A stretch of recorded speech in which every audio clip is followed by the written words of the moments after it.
अक्षरमहं पुरुषोत्तम दासोस्मि।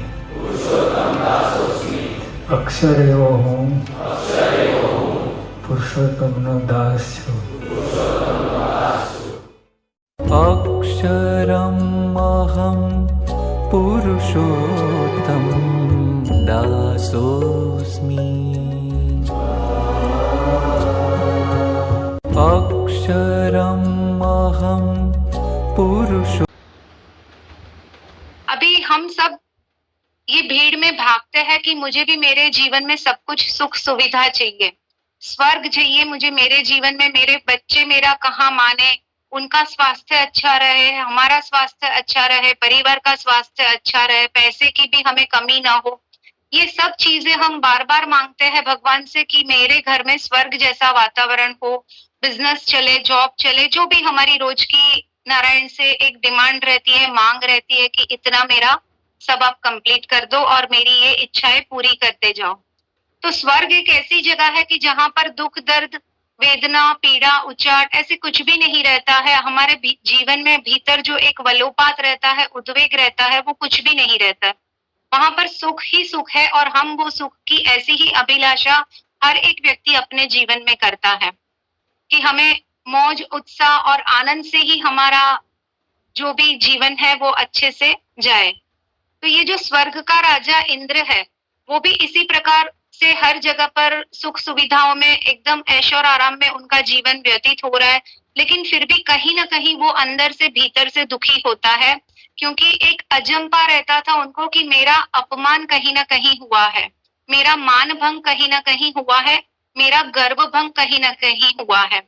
तो ऐसे दुर्वासा मुनि ने मेरा जो अपमान किया है, या फिर गोवर्धन जब धारण किया श्री कृष्ण ने तभी भी मेरा जो मान भंग हुआ था मेघनाथ के वक्त, ब्रह्म हत्या का मुझे पाप लगा है। तो ऐसे अजंपा से मन में विचार से वो विचलित हो जाते हैं इंद्र।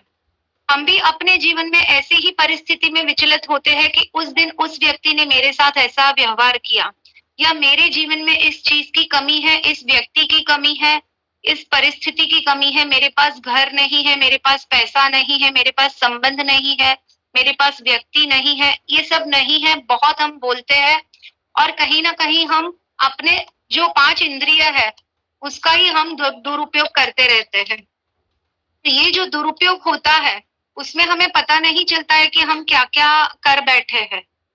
तो ऐसे बहुत समय गुजरता है तो इंद्र की एक इच्छा होती है कि मैं एक बहुत बड़ा महल बनाऊं और वो महल में मैं खुद स्वयं रहने के लिए जाऊं। तो वो विश्वामित्र जो विश्वकर्मा उस दिन उस समय बनाते थे आर्किटेक्चर, उनको बुलाया और महल के बारे में कि मुझे यहाँ पर इस प्रकार ऐसे चाहिए, वो चाहिए, सब बनाते हैं। वापस कुछ दिन में जैसे हम अपने नए घर में जाते हैं इंटीरियर के पास और बोलते हैं यहाँ पर ये अच्छा नहीं लग रहा है, यहाँ पर ये कलर करो, यहाँ ये टेबल करो, यहाँ पर ये सेल्फ करो, ये लाइट करो, वैसे इंद्र भी विश्वकर्मा जी को बताते हैं और वापस वो करेक्शन करवाते। उसमें काफी समय निकल जाता है, बहुत समय निकल जाता है, करीबन सालों निकल जाते हैं। तो विश्वकर्मा को कुछ ठीक नहीं लग रहा है, तो वो ब्रह्मा जी के पास जाते हैं और ब्रह्मा जी को बोलते हैं कि ये परिस्थिति इस प्रकार ऐसे है। ब्रह्मा जी उनको बताते हैं कि आप निश्चिंत हो जाओ, इंद्र को कैसे करना है वो मैं सब जानता हूँ। और ब्रह्मा जी स्वयं ब्राह्मण का एक रूप लेके इंद्र जी के पास आते हैं और उनको बताते हैं कि करीबन 100 साल हो गया ये महल बनाते बनाते, लेकिन अभी तक ये महल का कार्य पूर्ण नहीं हुआ है। तो आप कैसे करना चाहते हो और क्या इसमें आपकी इच्छा है। और उसी वक्त वहां से बाजू में से एक एकदम वृद्ध मुनि वहां से पसार होते हैं। वो इतने वृद्ध मुनि है कि उनके सर पर सिर्फ एक चटाई हल्की सी रखी हुई है। तो वो ब्राह्मण जो ब्रह्मा का ब्राह्मण रूप था, उन्होंने वो मुनि को बुलाया और उनको पूछते हैं कि आप यहाँ से जा रहे हो तो आप हो कौन, और आपकी छाती में इतने सारे गोलाकार जो बाल है वो क्या है, आप थोड़ा सा कुछ अलग लग रहे हो, तो आप मुझे बताइए कि ये नॉर्मल छाती में पुरुष के बाल रहते हैं लेकिन इनके गोलाकार में बाल है, तो ये क्या रहस्य है। तो वो मुनि बताते हैं कि छाती पर जो मेरे बाल है वो उसकी वजह से लोग मुझे तोमार नाम से बुलाते हैं और मेरा नाम ही परिवर्तन हो गया है। मेरी उम्र है इसलिए, तो बोले आप कहाँ रहते हो, तो बोला मैंने घर नहीं बसाया है। तो क्यों, तो कि मैं जब ये ताप रहता है, बारिश रहती है, गर्मी रहती है, इसके लिए मैंने छत पर ये पतली सी चटाई रखी है, क्योंकि मेरी एज बहुत हो चुकी है, उम्र मेरी बहुत हो चुकी है, अब कितने साल मेरा जीना है, तो मैं क्यों ये सांसारिक दुविधा में पड़ूं और मैं क्यों घर बनाऊं और वो बनाने में मेरा एक क्षण भी क्यों गवाऊं, उतना क्षण मैं नारायण का नाम लेने में मेरे जीवन का जो है वो क्षण उपयोग करना चाहता हूँ। और वो जैसे ही बोलते हैं कि वहां पर ये जो बाल है बहुत सारे थे, लेकिन जैसे ही इंद्र का कोई अपमान करता है तो मेरा एक बाल यहाँ से गिरता है। इंद्र का मान भंग होता है तो मेरा एक बाल यहाँ से गिरता है। पता नहीं ऐसे कितने सारे इंद्र आ गए और अभी कितने सारे इंद्र आने वाले हैं और आते रहेंगे और जाते रहेंगे। जैसे ही वो ये बोलते हैं, इंद्र को अपनी एक जो जागरूकता आ गई अंदर मन में कि अभी मैं जो कर रहा हूँ ये गलत है। ब्रह्मा जी ने बोला कर आप कितने साल रहोगे और ये महल कब बनाओगे और उसमें कितने साल अंदर रह पाओगे और वो महल का आनंद सुख आप भोग पाओगे।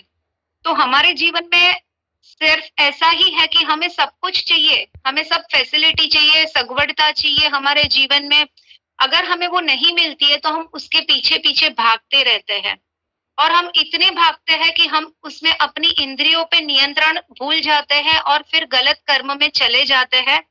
और फिर जब पूरा जीवन में मिल भी जाता है, हमारे पास खाने का है, घर है, पैसा है, तबीयत अच्छी है, परिवार है, सब कुछ है, फिर भी किसी ने हमारे साथ अपमान किया, वो लेके हम पास्ट में जी के वर्तमान की क्षणों को गंवा देते हैं।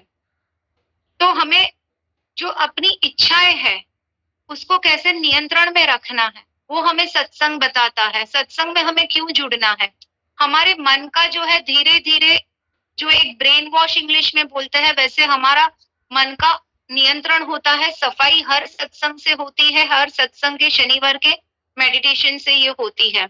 एक लड़का है, ये सत्य घटना है, वो थोड़ा सा मंद बुद्धि का है और एक खंभे को पकड़ के बैठा है, खड़ा है वहां पर। लोग जा रहे हैं, बोलता है कि ये खंभे को छोड़ दे वरना तू गिर जाएगा। तो बोला कि मैं खंभे को नहीं पकड़ रहा हूँ, खंभे ने मुझे पकड़ा हुआ है। तो लोग बोलते हैं खंभे ने तुझे नहीं पकड़ा है, तूने खंभे को पकड़ा है, ये लो हम आपका यहाँ से एक हाथ निकाल देते हैं।